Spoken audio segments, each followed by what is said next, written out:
नहीं अगर शिकायत लेके आती थी तो मैं ये कहा करती थी कि हमारा कन्हैया चोरी नहीं करता। और जब तू आज अपने ही घर में चोरी कर रहा है तो भला दूसरे के घर में कैसे मान जाता होगा। श्याम सुंदर बोले भैया मैंने चोरी नहीं की।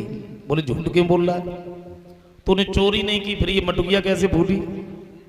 तो कन्हैया बातें बनाते हुए बोले भैया मटुकिया की अगर बात है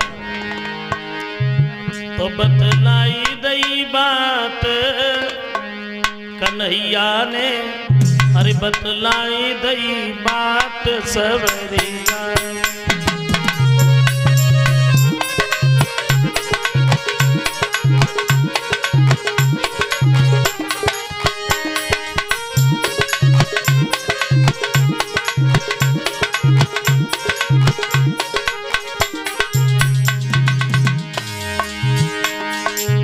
कन्हैया बातें बनाते हुए बोले मैया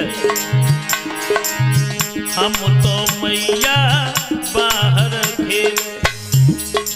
बोले तू बाहर की बात कर रहा है, मैंने तुझे घर के अंदर देखा। तो श्याम सुंदर बोले मैया तुम आई था से थोड़ी देर पहले आके हम खड़े हुए, लेकिन सच तो यही है हम तो मैया बाहर खेले। बोले मटुकिया जब पूरी दई मटुकी बिलैया मेरे बतलाई दई बात सवरिया।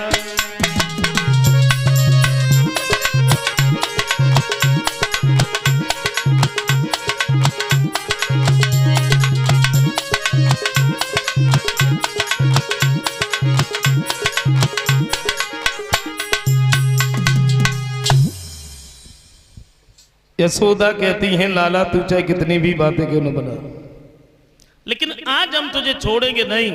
आज हम तुझे बांध करके रखेंगे तब देखेंगे दूसरे के घर में कैसे जाता। कन्हैया बार बार इनकार करते हैं मैया मैंने मटुकिया नहीं फोड़ी, लेकिन मां नहीं मानी। रस्सी लेके आई ये श्याम सुंदर को बांधने लगी। और जब कन्हैया को बांधने लगी लेकिन श्याम एक रस्सी में बंधने में नहीं आए तो दूसरी रस्सी लेके आए। और भला भगवान को रस्सी से कौन बांध सकता है। समझ में एक बात नहीं आ रही थी। वो रस्सी घटती जाती है या अंग मोटाते जाते हैं।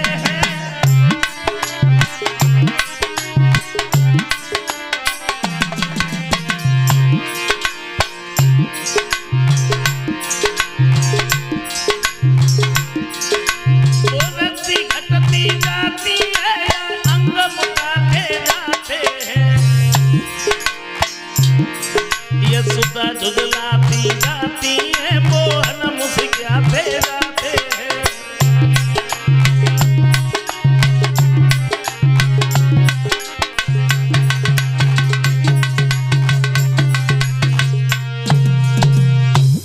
समझ में ये नहीं आ रहा था वो रस्सी छोटी हो जाती है श्याम सुंदर मोटे हो जाते। मैया को जब ज्यादा परेशान देखा है तो कन्हैया एक ही रस्सी में बंध गए। इन्हें ऊखल से बांध दिया। कुछ काम करने के लिए मैया तो बाहर निकल गई। श्याम ने क्या देखा मेरी तरफ तो कोई देख ही नहीं रहा है, किसी का ध्यान भी नहीं है। तो कन्हैया ने उस ऊखल को ही लुढ़का लिया। यमला अर्जुन के दो वृक्ष खड़े थे, उसी के बीच में उस ऊखल को फंसा दिया। जोर लगाया दोनों वृक्ष टूट गए।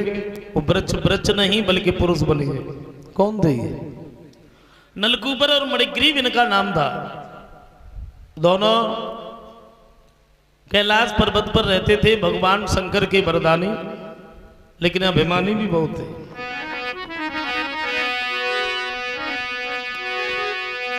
कि दोनों कुबेर के बेटा थे और धनवान मगर अभिमानी थे।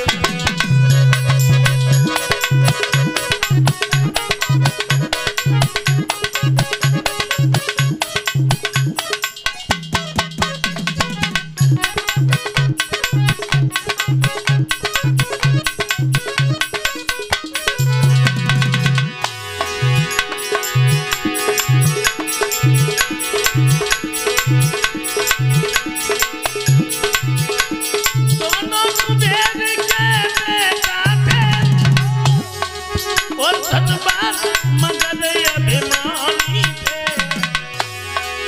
और दोनों कैलाश निवासी थे, शिव शंकर के बलराम थे।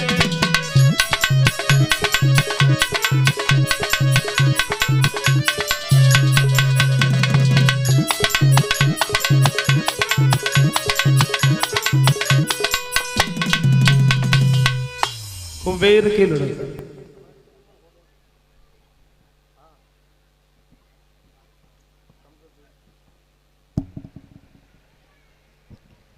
लेकिन ये अभिमानी भी बहुत थे। एक दिन दोनों ने मदिरा पान किया है और शराब पीने के बाद में नारियों के सामने पहुंचे, जवाब दिया हम दुनिया के राजा हैं, हमें कोई बुरा नहीं कह सकता।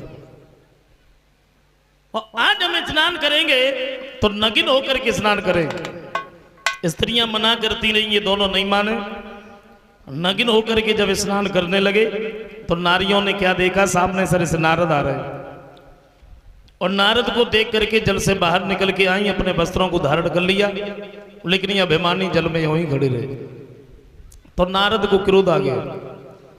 एक बात कही, तुम दोनों वृक्ष की तरह से खड़े हो, तुमने हमें देख करके प्रणाम भी नहीं किया और ना ही तो अपने वस्त्रों को धारण किया, तुम्हें इतना बड़ा अभिमान है, तो हम तुम्हें ये श्राप दे रहे हैं, तुम दोनों वृक्ष ही बनोगे।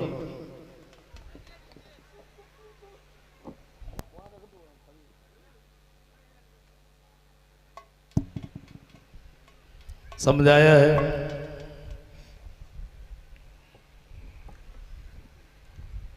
दोनों जल से बाहर निकल करके आए, चरणों पे गिर पड़े, कहने लगे महाराज ये आपने क्या कर दिया, आपने तो हमें श्राप दे दिया। कोई बात नहीं, हम वृक्ष तो बन जाएंगे, लेकिन कृपा करके आप हमें ये जरूर बताइए मेरा उद्धार कैसे होगा। तो बार बार जब क्षमा मांगी है तो ऋषि नारद कहते हैं देखो तुम्हारा उद्धार होगा जब भगवान श्री कृष्ण तुम्हारे पास में आए, उनके द्वारा, भगवान कन्हैया के द्वारा इन दोनों का उद्धार होता है।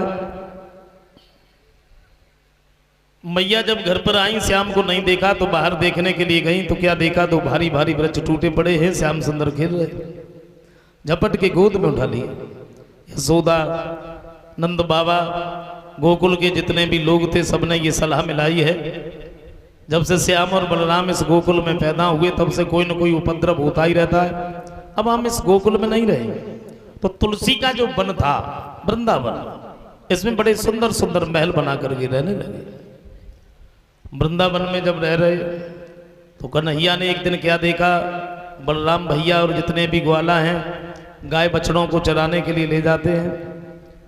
तो श्याम सुंदर ने मैया से पूछ लिया, मैया बात क्या है?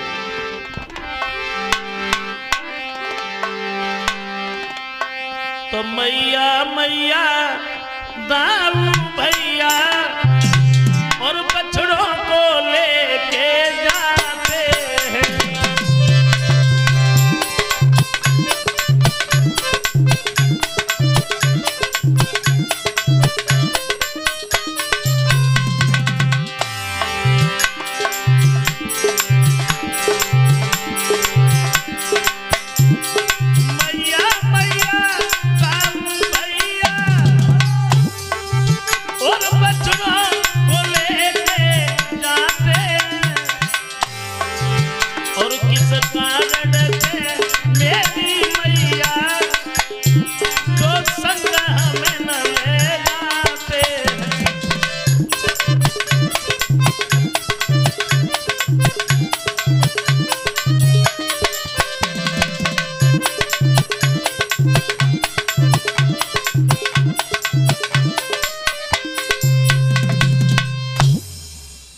बलराम भैया और जितने भी ग्वाला हैं गाय बछड़ों को चलाने के लिए ले जाते हैं, लेकिन मुझे घर पर ही छोड़ जाते हैं। तो मैया कहती हैं लाला तुम वहां जाके क्या करोगे, तुम ना जाओ। कन्हैया जब अपनी जिद पर अड़ गए तो एक बात कही, देखो अगर तुम नहीं मान रहे हो तो जाओ, एक बात का ध्यान रखना, यमुना के किनारे जो काली दह है तुम इस काली दह पर कभी भूल के भी नहीं जाना, क्योंकि काली दह पर कालिया नाग रहता है। कन्हैया सबके साथ में गाय बछड़ों को चराने के लिए ले जाने लगे। श्याम सुंदर इधर अपनी बाल लीलाओं में लगे हैं कंस जिस राक्षस को भेजता है श्याम उसका खेल ही खेल में वध कर देते हैं। कंस उधर बड़ा हैरान है, सोच रहा है क्या करें, इन दोनों का कैसे वध हो। एक दिन कंस के पास में बाबा नारद का आना हुआ और नारद को जैसे ही देखा है तो बड़ी सुंदर से आसन पर बिठा लिया। आइए महाराज। ऐसे नारद बैठे, कंस के चेहरा की तरफ देख के एक बात कही, कंस क्या बात है भाई, पहले जब हम आते थे तो तुम्हारा चेहरा बड़ा